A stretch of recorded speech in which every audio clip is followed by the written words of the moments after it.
All right, everybody. I got a special guest in the building today, the one and only Alison Brazil. What's up, Alison? Hello. I can pretty much only call you Coach Cody.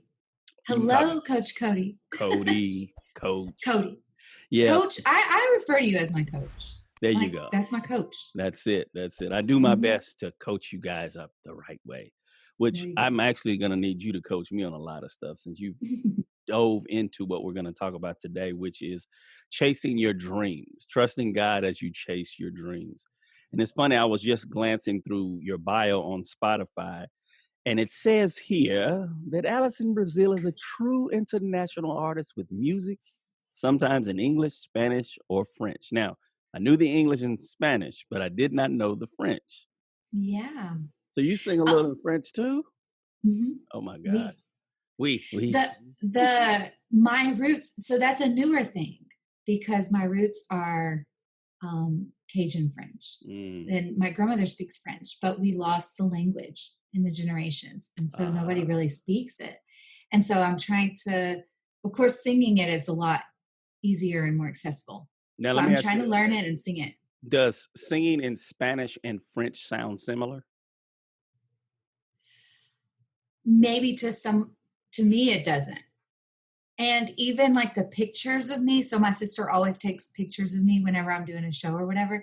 And if I'm singing in French, my mouth is totally different. You know how still pictures and live action really like mess up everything? Yeah, you look crazy. And my mouth's always like. For French? For French. And then Spanish. Yeah. You know, it's just like super, it's funny. It's just a different place. So with Spanish, you don't get that look, huh? You get a different one. Mm-hmm. Gotcha. So it's not cute either. Well, all the pictures I've seen have been pretty awesome. So I'm gonna need you to start sharing the other ones. I didn't pick those. I need you to share the other ones so I can laugh, so I can get a good kick out of those. There we go. Okay, I'll do it.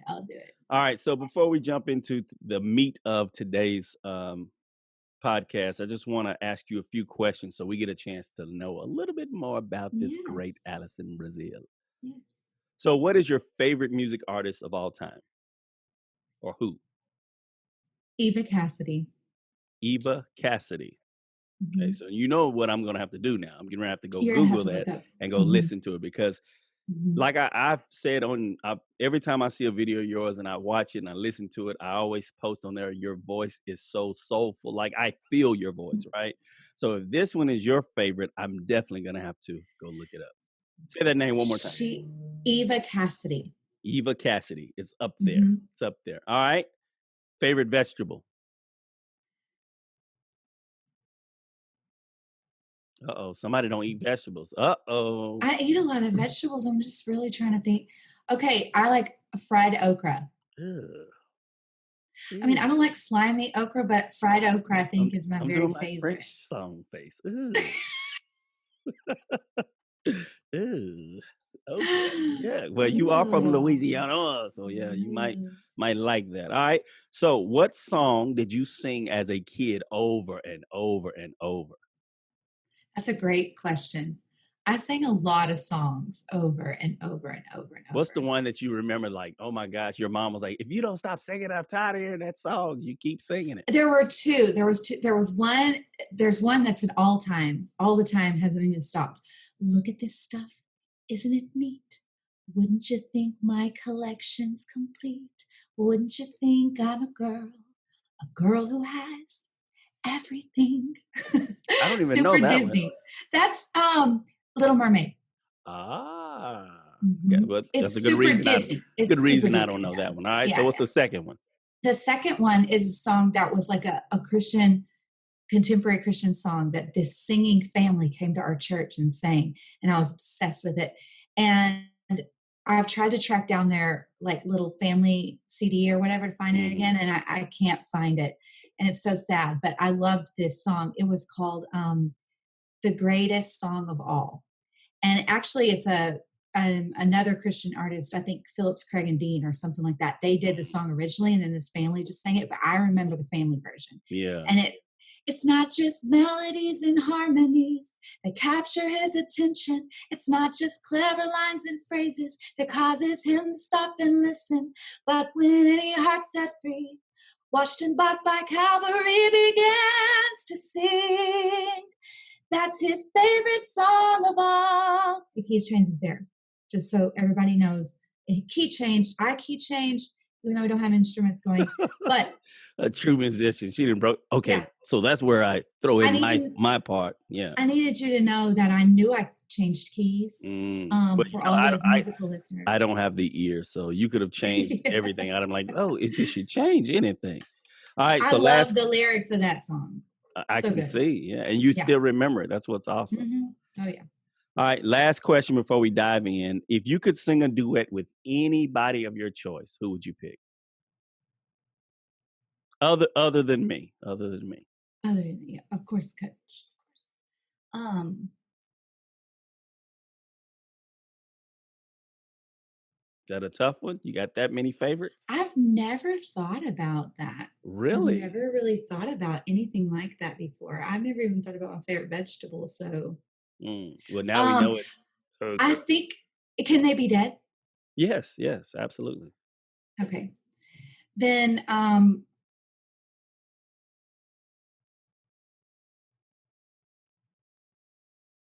okay, I have three. Okay. It would either be Satchmo. Okay. Ella Fitzgerald, Mm. Eva Cassidy. I have four. Or Celia Cruz. Okay, that's all you get. 4. That's it. All right, so we went from a duet to a quartet. OMG. Man, you just like my mom. I'm like, all right, mama, you got to pick one thing. Okay, do I have to pick one? Can I pick 9 and say it's one? No, it's got to be one. So Satchmo, Ella Fitzgerald. Who's the other two? Eva Cassidy. Eva Cassidy. And Celia Cruz. Celia Cruz. I'm going to have to go check out Celia Cruz as well then. I would choose somebody like Whitney Houston or something like that, but I couldn't compete. It would just be like they would just blow me out of the water. So I just need to like listen and admire and then, So you're saying, let me stay over in this lane here. Let me not jump in that Autobahn lane. Let me stay in the regular fast lane. I got you. All right. So you mentioned earlier about one of the songs that you love was the Christian song that the family sang. Obviously, the podcast is geared toward believers and things of that fall into that realm. So tell me a little bit about how and when you surrendered your heart to Christ.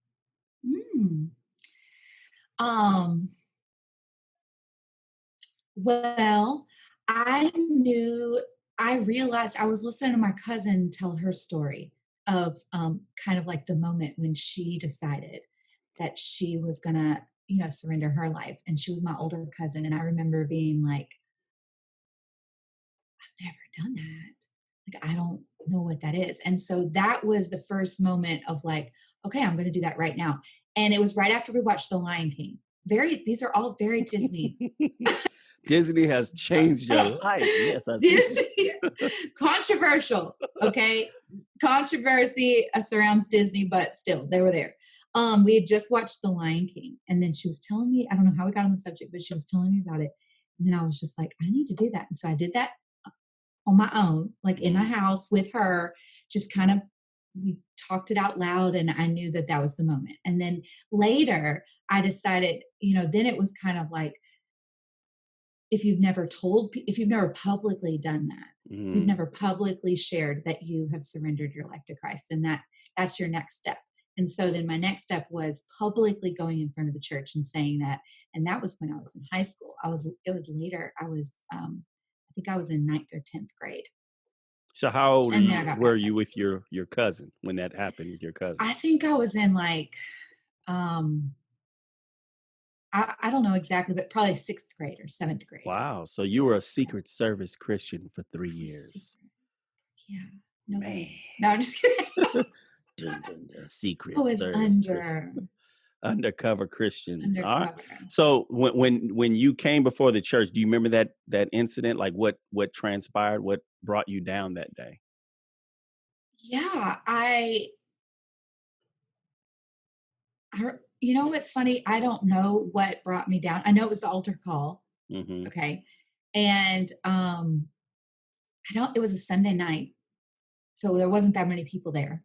It was like it was just like the dedicated Right. people go on Sunday night, Yeah. It's like the crowd thins. Right. And I don't know what was in the message or whatever prompted me, but I do remember my mom was there, and I remember what I was wearing. I was wearing like softy, like workout shorts, and like blue workout shorts and a t-shirt and long tube socks and some tennis shoes. And my mom was horrified that I was wearing.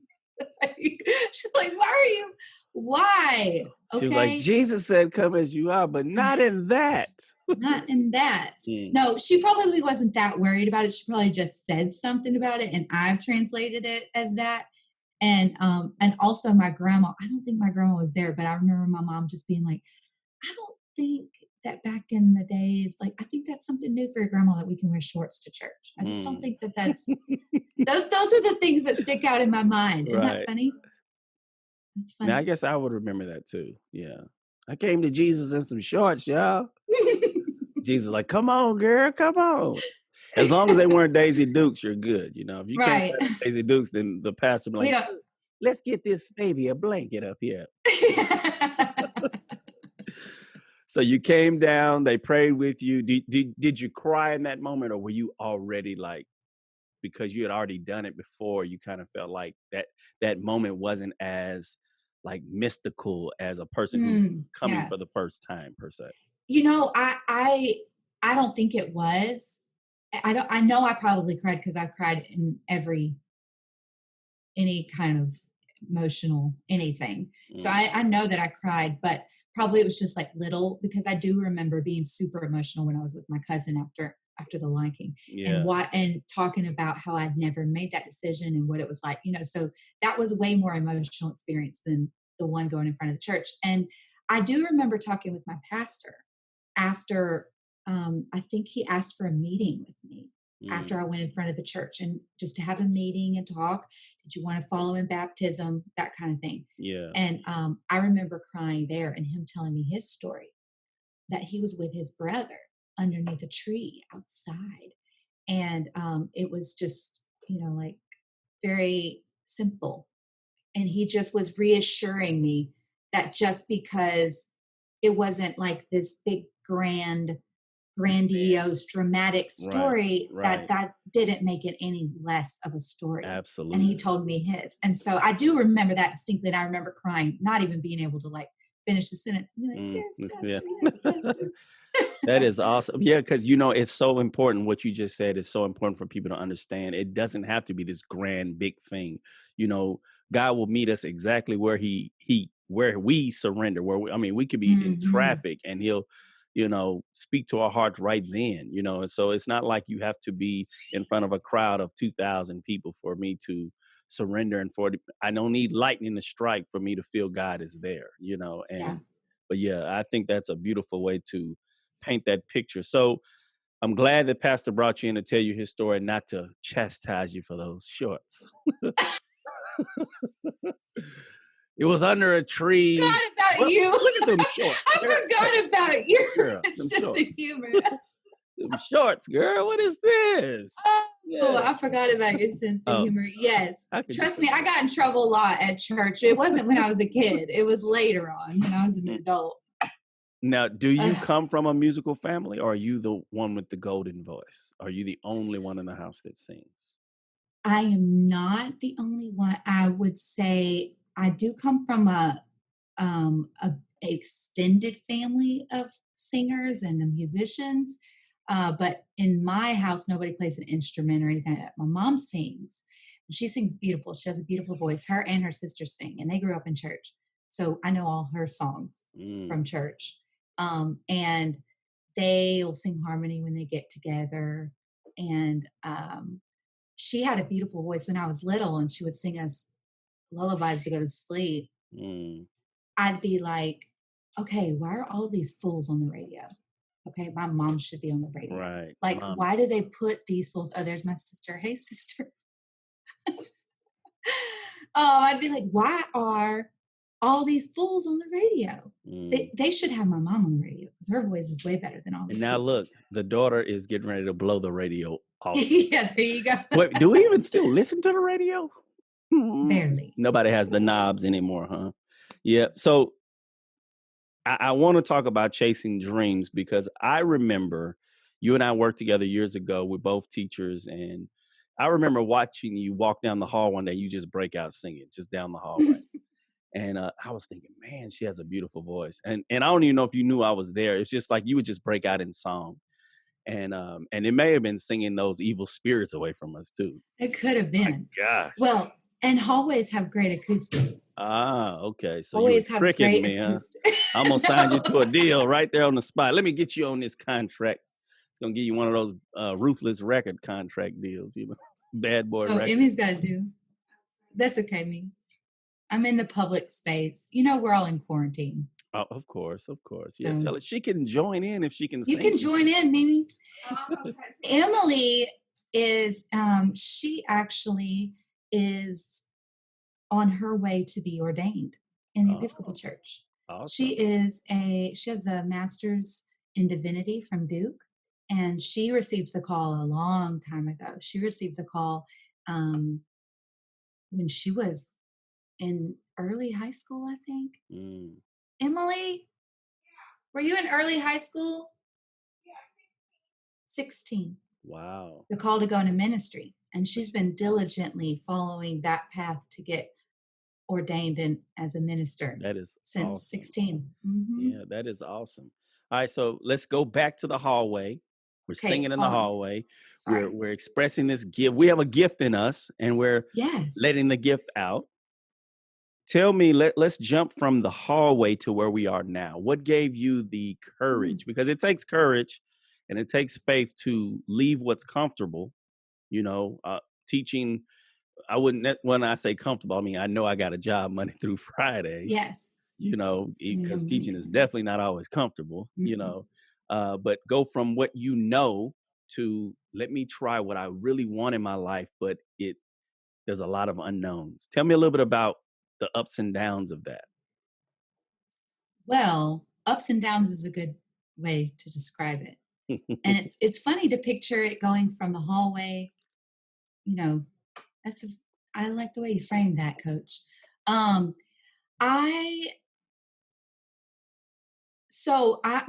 What got me to Nashville was music.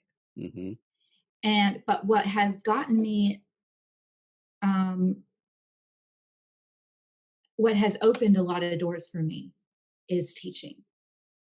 So, of course, music has opened a lot of doors as well, but teaching opened, when I moved here to Nashville. I moved here with a band. We wrote songs together. We made an album. My high school sweetheart, we were in the band together. We always wrote songs together. We always sang together. And we just grew up. We grew up in choir at school together. His daddy was a preacher, in the country church. We sang at the church all the time. So we just kind of, to me, that relationship was melded together with my gift. And when that ended, I didn't know how to separate my gift from that. And it took me a really long time. And originally I became a teacher just as I'm waiting until our record gets released. But then when all of that fell apart, and then there was no tour and there was no record that was going to be released and there was no relationship even, then teaching was, when I moved to Nashville, my church was my boyfriend's church. He had got here before to go to Belmont. So he went to Belmont. And I was just going to college other places and then blah, blah, blah. So my church was his church. My friends were his friends. My my communities were his communities. My music was around his music. And I just didn't, there was no need to establish my own presence in Nashville because I had it when I moved here. Right. And the problem was that, I just abandoned all that. I could not I was so heartbroken that I Mm, couldn't go back to that church, and I could not go back to those friends. And I had to pull myself away. And mhm, in that unmeshing, in that really down, that place where I didn't know who I was, the only people that I had were the people at the school and the friends that I had there. I mean, I think about Sergio Garcia. He has been my friend since the beginning, and we are still friends today. And mm. you've been there. Dr. Tierras was there. I would stay at her house. I was so heartbroken. She took me in. She's like my mentor, and I call her my abuela Latina, or my Latina grandmother. She would let me stay at her house. She would dress me like, she'd be like, okay, wear this. Be some old lady pantsuit. And I'd come to school the next day in an old lady pantsuit because I was so broken. I'm glad I didn't see that picture. I'd have still been talking about you. Like, hey, can you stop by my class? I got pictures to take here. I'm telling you, I was so, and those people there, that was who I had. And Mm, I know that that school was where I was supposed to be. And, it, I think that I kept thinking, so in the beginning, I could not sing. It mm, took me probably, my mom kept saying, Allie, you're just not singing. You're not singing. You're not singing. You gotta sing again. yeah. Not laughing. You're not singing. Just so heartbroken. And it took a year and a half, 2 years for me to be able to break into song in the hallway again, Hey, I'm or glad you to did. or to write. Um, like I had to figure out. It took me like 5 years to figure out how to write a song again without having the people around me that I was used to. So Mm, it was like a long process of unmeshing yeah. and untangling and figure out what was mine and claiming what was mine Yeah. also. And so I think that what brought me from the halls was finally recognizing what was mine, and being able to be healed enough to use it, and to realize that there was just to dream again. I think I Mm, was really scared to dream for a really long time, because when your dream comes tumbling down, what you thought that this was. I thought I was going to get so lucky and marry my high school sweetheart and never have a broken heart. That was the first boy I'd ever dated, and I just felt like I was just that it was there. And when the dream comes tumbling down so hard, it's mm, hard to dream again. yeah. And sometimes that status quo is just where I'm at. I'm here. Okay, Right. let me just So be much here. easier to stay here because I know what here is, you know. Hmm. Like you said, being a dreamer, you know, I'm like, I'll never forget the saying they say, if your dream doesn't scare you, it's not big enough, you know. Yeah. And a lot of times, you know, we think about that as like, man, I probably can't. What if this and what if that? But what if it doesn't? You know, what if, you know, and one thing that I've always admired about you is that you did chase your dream, you know, because I'm still teaching and I look up and I see, you know, like I said, when I see you on Instagram, on Facebook, and you're singing at another gig, and I'm like, she is doing it. That, you know, I'm always like, yeah, I'm the number one fan. But Yay. admire that because part of me wants to take a leap as well because I love teaching. I just don't love teaching in the school system, if that makes sense. I I no, love totally. teaching. I love teaching the word of God.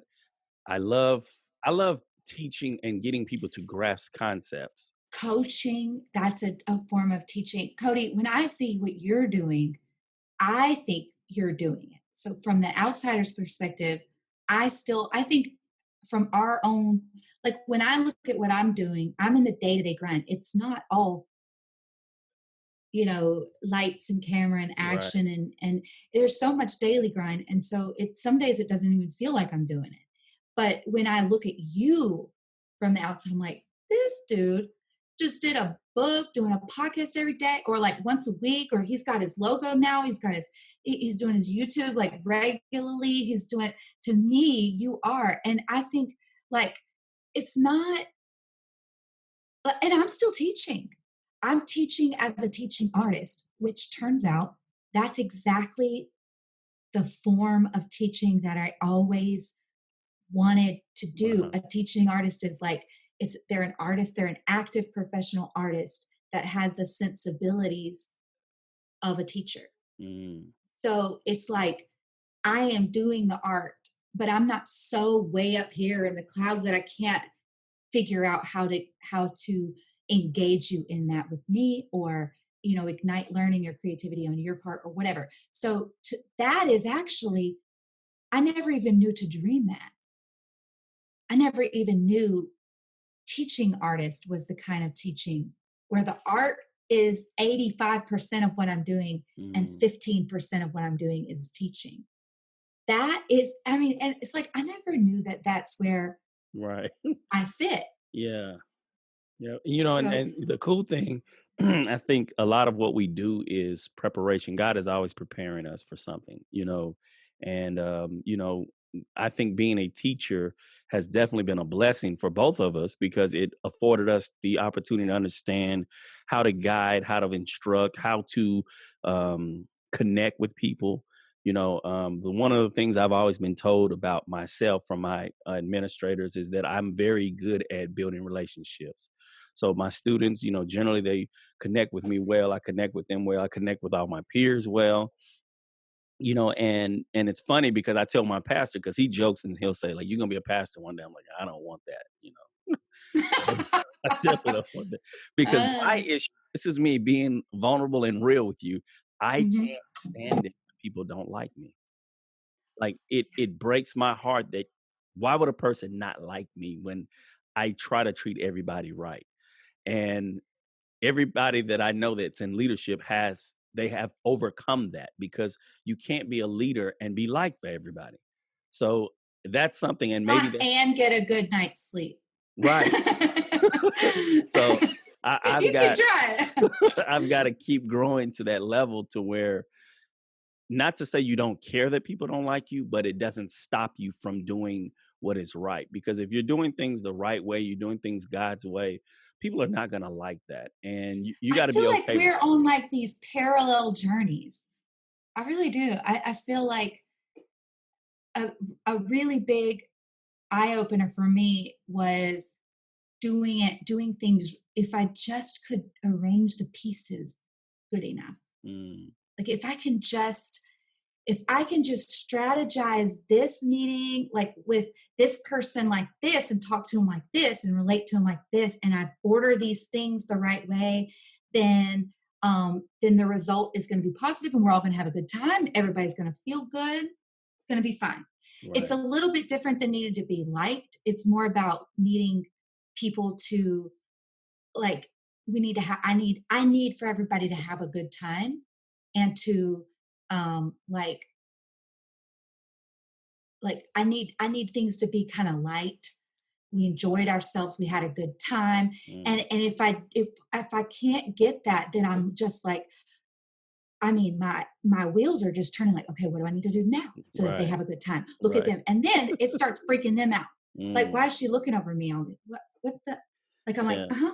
uh-huh, yeah, don't you think? Uh-huh, right? Yeah. Should I sing right over to you guys? Just you Yeah. guys? What do you need? What do you need? What do you need? I can do what you need, and Right. it's like, no, no, I really can't.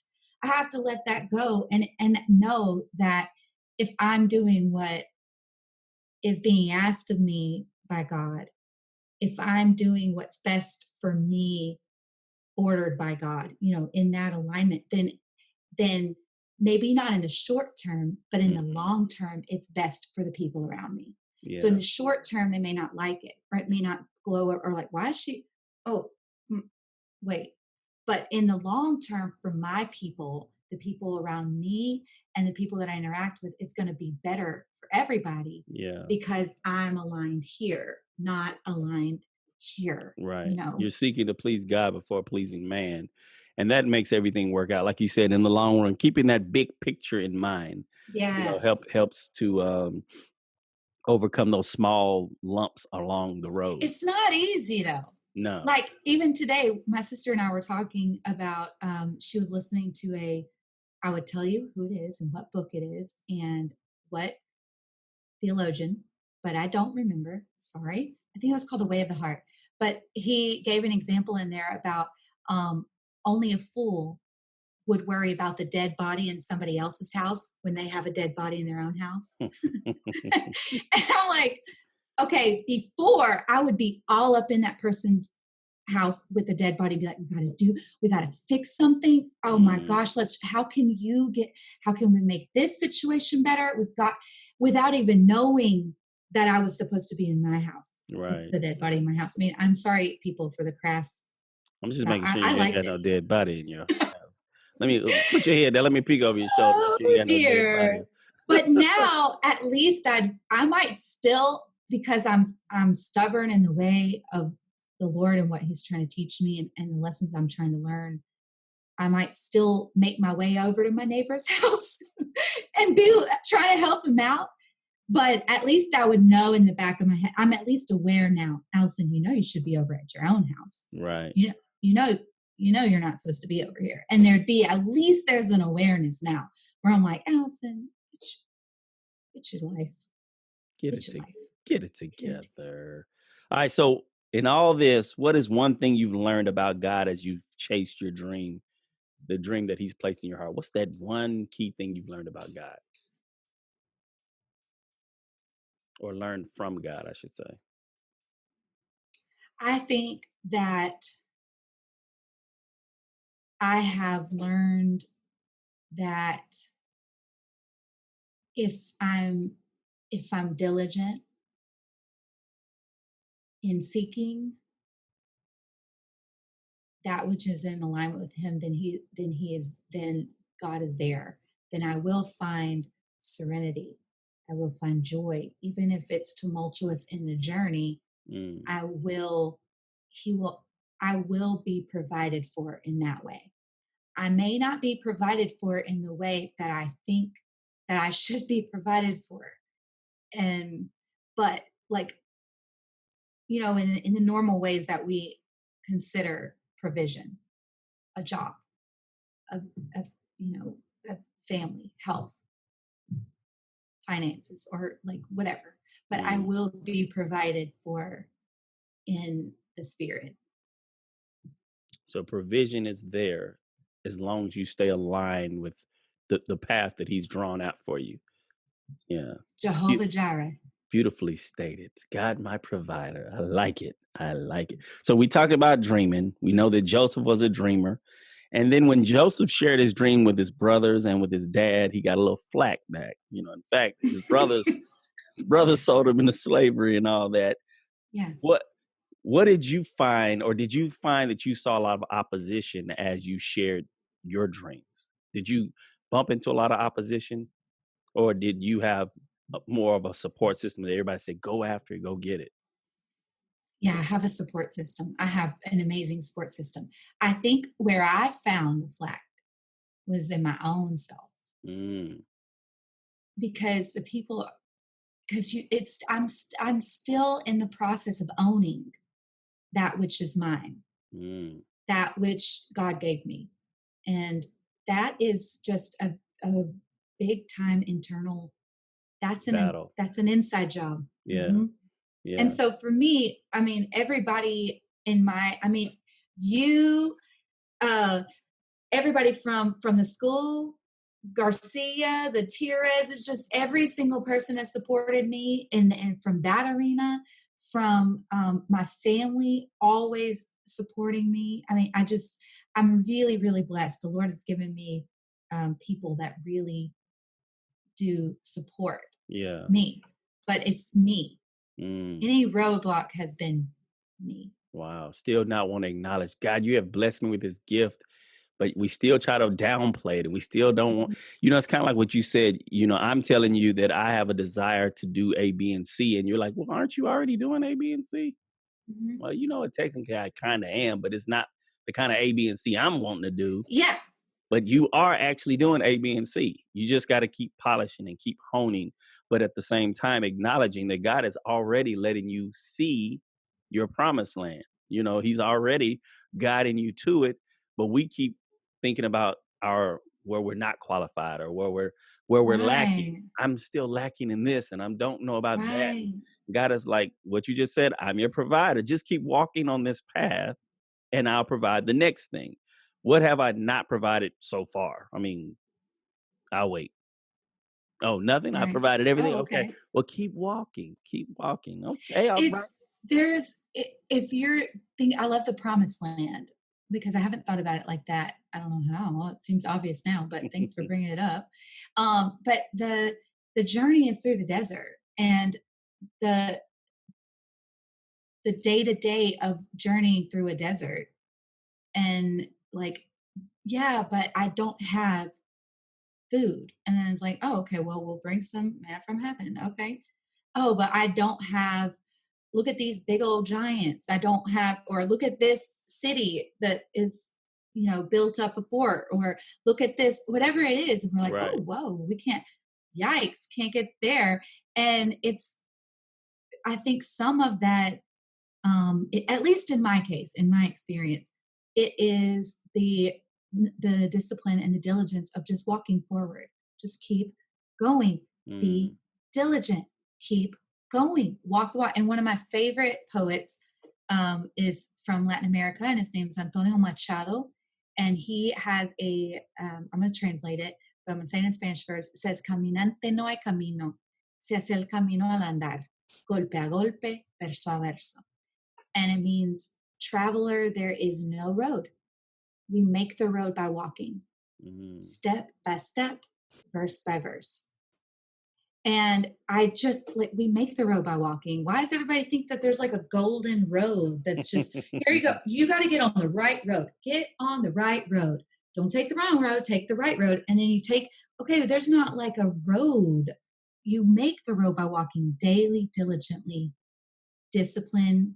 I'm still working on that. I'm still work. There's still a lesson that I'm Right. learning, but I Right. am learning it. Good. Good. Good. Good. Good. All right. Here's a juicy one for you. Okay. What do you do to maintain your spiritual integrity in the show business type world? Because and I know you hadn't hit it to the big time yet, Yeah. but No. you up there. I know in the show business world, a lot of exposure to things that aren't of God is there. How do you Hmm. keep your integrity in those situations?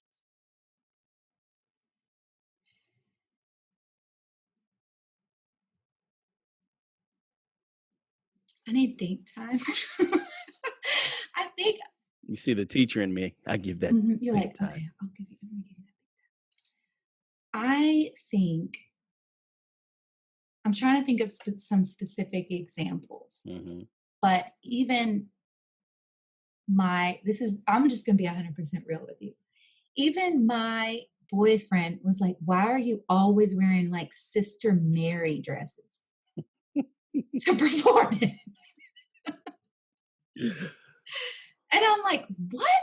And he's like, yeah, you look like a church sister. Like your dresses go below your knees. First of all, we got in a huge fight over that. Okay, you can only imagine. Right. But I and they're not Sister Mary dresses. By the way, they would never pass Their at church. grandmother pantsuit. I need to go back to that pantsuit. No, they would never pass. You would get in so much, like, if you're just visiting for the first time, then you could wear it. Okay. And they'd be like, oh my God. But no, after that, you could not wear this at church. But his point is, I found the way to feel like I am true to what I like. Like, Mm, I like this. I feel myself in this type of whatever. And it's a rolling, I used to play I had a residency at a bar on Demumbrian Street. And I was always way more dressed than any other.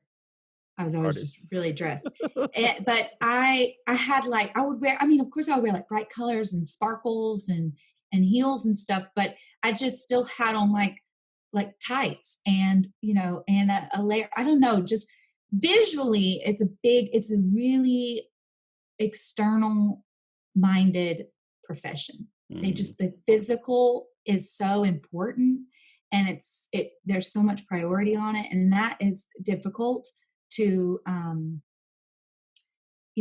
to maintain. like a balance.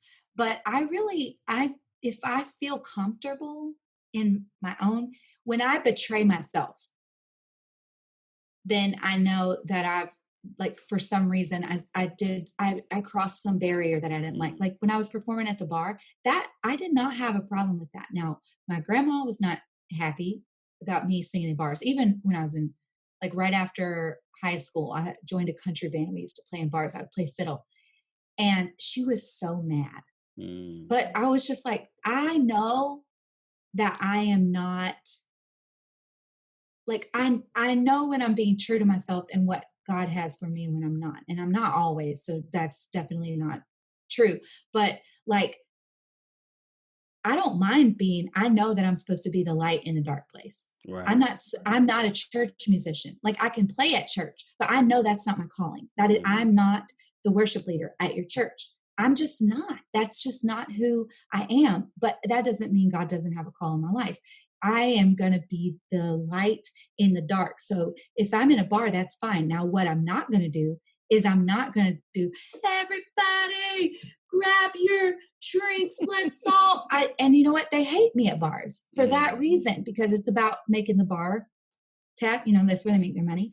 And so they don't like me. I don't fit in bars well. It did not work out. Also, they ended up firing me because I was fat. That's what they I said. think you told me about that. Yeah. Yeah. So you get in, like, it's weird. It's weird out there. And I know, like, I would be betraying myself if I told everybody to buy a drink and have a shot, or whatever, ask people for drink. It's just, that's not me. I'm Mhm. there. If you're there and you're doing what you do, I can still be a light and speak life into you. So I've just tried to remember that, to my clothes, to what I'm doing, what I'll say on stage, what I'll sing on stage. A lot of songs are like, I cover a lot of songs. They usually, most venues want you to do about 50% at least. Really, they want like 80% cover songs that are Mm. popular already. And then if you have a couple songs, then they'll let you sneak those in, but they don't want all these original songs. And I'm really careful about what I do because I'm not willing to not speak life. And Yeah. so a lot of people are like, you should do this song. Oh my gosh, this is awesome. You would sound Right. great You on got this the song, or you perfect would do voice this. for this. Yeah. Yeah. But have you listened to lyrics? I'm not singing that. Right.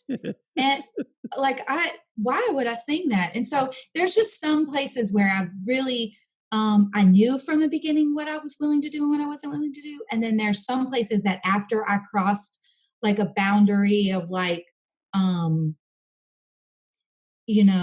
like, let's say a certain cover song. And after I crossed it, then I knew I didn't feel good about that. And so I just took it out the set list. You know what I mean? Like, Yeah. some things just kind of, it's one thing to sing a song in your house and sing it, and it's not a big deal. Like, it just, it's a great song. It's, whatever it is. I don't know. I'm not going to think of a song, but it's a whole other thing to be on a stage and invite others to sing that and Right. you Now lead them you're in that. you're That's that promoting, leadership. right, you're promoting something that you don't even believe in. It's totally different. It's a Yeah, I totally different got you. experience. Mm, I like that. So you have to, in essence, always ask yourself before performing, is this me? Will this song discredit my witness? Will this song ruin my ability to speak life into someone? Will this pantsuit, you know, will this dress make them go, you want to tell me about Jesus tomorrow, huh? Yeah. Yeah, nah, no thanks. How about tell me about that orange sparkle? So definitely keeping that in your mind, in your thought. And knowing that not everybody's going to agree with you. So, what's between me and God and what I know that He has where He wants me to live, which isn't a dangerous place to be, like a gray area. Mm, It's a gray area, right? It's not all the way in the church. It's not all the way in the world. It's like right in here, speaking life, speaking love, speaking joy, speaking the things of the Spirit, but being in this middle place. People don't agree on the gray area. The gray area is gray because of that. And so mm, being okay with the fact that other people aren't going to agree with what you like. Oh no, oh no, she can't wear that if she's a Christian. right. Well, guess what? If I do something, like, I'll hear about it from my God. my God is going to tell me that you've that was overstepped. not, yeah, Right. that I was out of line, or, Hmm. it's, I'm going to know it. I'm going to be disciplined in my spirit for that. And so I really, really try to be intentional, but I know everybody's not going to agree. Right. Yep. You're Mhm. right about that. You're right. Have you seen the series? It's called The Chosen. It's when Jesus is picking Oh, his disciples. Yeah, you can download the app on your phone and watch the episodes for free, and it's like 8 episodes. But it's really, really cool. cool because it gives you a chance to see Jesus picking his guys. And Yeah. the reason I loved it is because you get a chance to see Jesus from a standpoint of he was a friend to these guys, but you also see his disciples as men who are flawed, men who are figuring it out, men who, don't have it all together just like us. But yet the way he handled them, the way he coached them to doing it better. It's not that I'm going to chastise you, not chastise you, because he does chasten those he loves, but I'm not going to condemn you Mm. because the dress you wore on stage, I'm not going to condemn you for that, but I am going to whisper in your ear, do you Mhm. think that dress brought me glory? And when you hear that, you're like, okay, this one I can't wear anymore. This one didn't bring the light that I needed to. It didn't. I mean, I even felt wrong in it. You, Yeah. this song. I thought I was gonna like singing that song, but I could tell by when I sang it, it just wasn't right with my spirit. So that one gets xed out. And so just being sensitive to the Holy Spirit, like you said, I think God will navigate and direct you toward what to stay away from, what's okay. Because I honestly believe a lot of stuff, we get so religious that we don't even Mhm. allow God to work in our life, because I'm not going to even approach you about Christ because you don't look like someone who wants to hear about Jesus.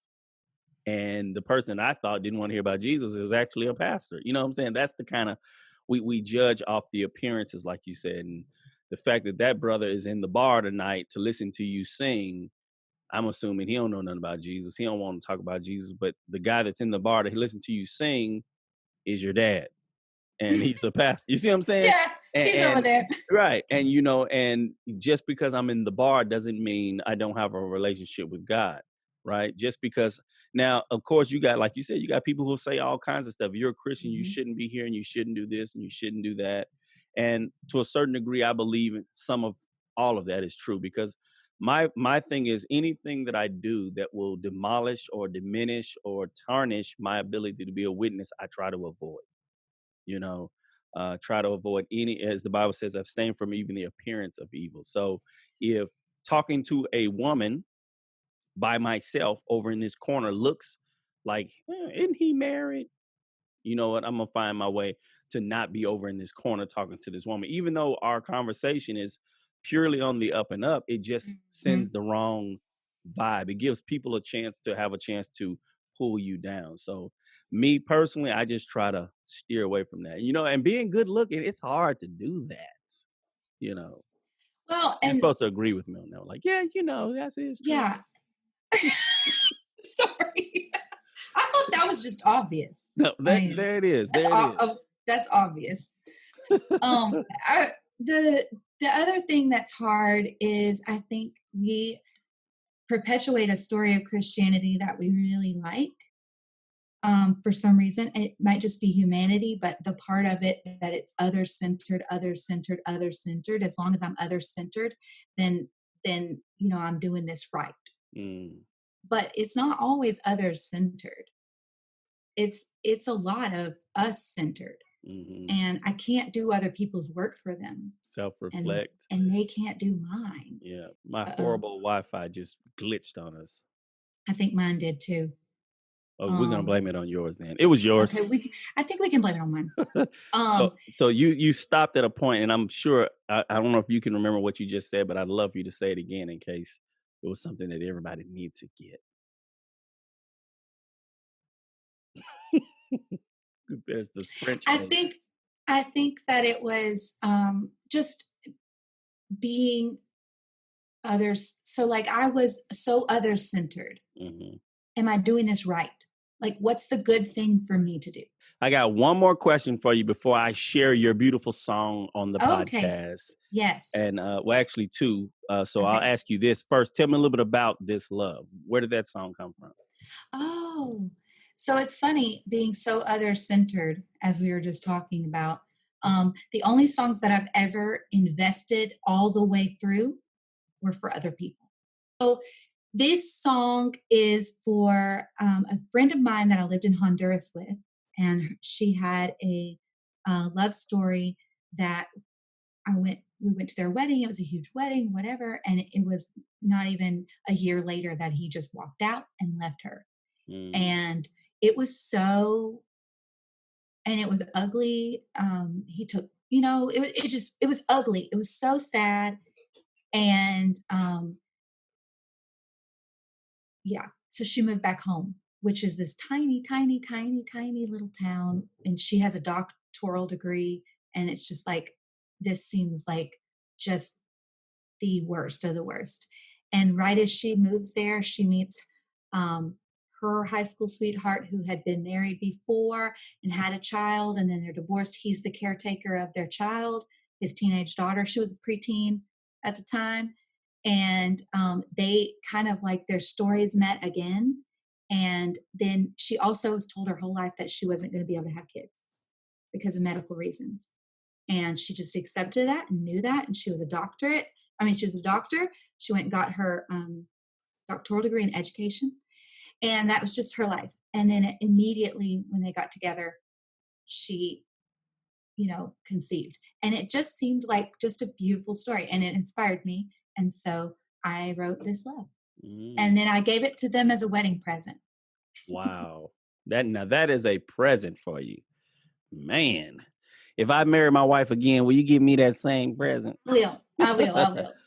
All right. I always like to end every podcast with a special guest with this question here. And it is, who's the one person that lived a lifestyle before you that resembled Christ that inspired you to surrender your own heart? Who's that one person?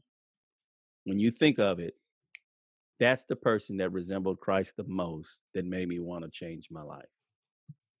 And, okay, I'm going to be like your mom now. I need two people. I'll pick Ah, one. see? Nope. My Only one. my mom's dad, my Your mom's dad, granddaddy Penny. Grandpa Penny. Okay. Tell Hmm me why.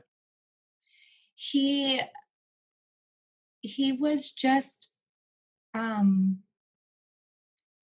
he was noble and upright, kind and gentle. He was um grateful. He just he was full of goodness. And I think he was just he just seemed like he was he displayed the fruits of the spirit. And when you Mm, talk to him about Christ, he was really theological in his talking and investigating the word. But he taught me some, like one of the moments that I remember the most is that I was complaining about what the church does with the money and how everybody needs a new family life center. And like, really, everybody, oh, okay, now that's what we need to do. There's people that are hungry. And he was like, if you give, you give. You give with a free heart. Now, if you feel the call to enter the finance committee, you enter the finance committee. But if not, then you give and then you let it go because it's God's. mm. And so, and like just very practical, very pragmatic, very centered. Grandpa Penny. Mm-hmm. Shout out to you, Grandpa Penny. You've done a good job raising a great lady.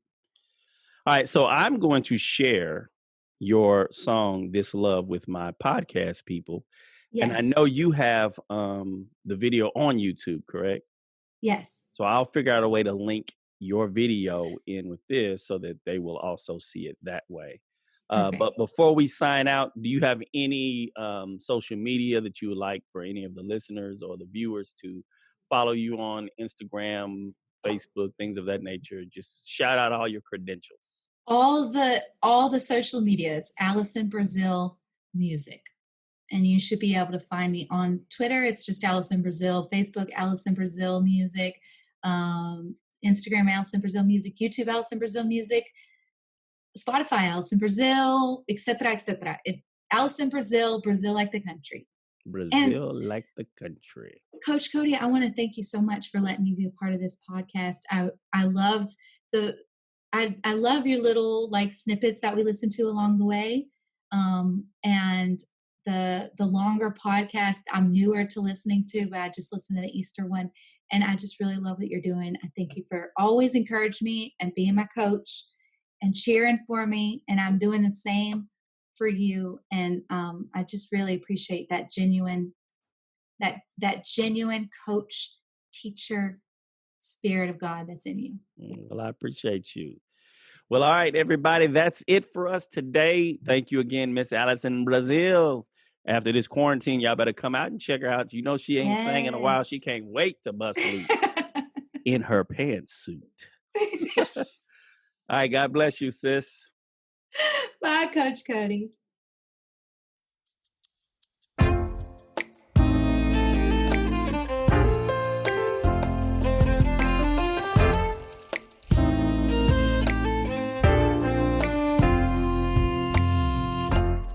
Coming home is the feeling I get when I'm by your side.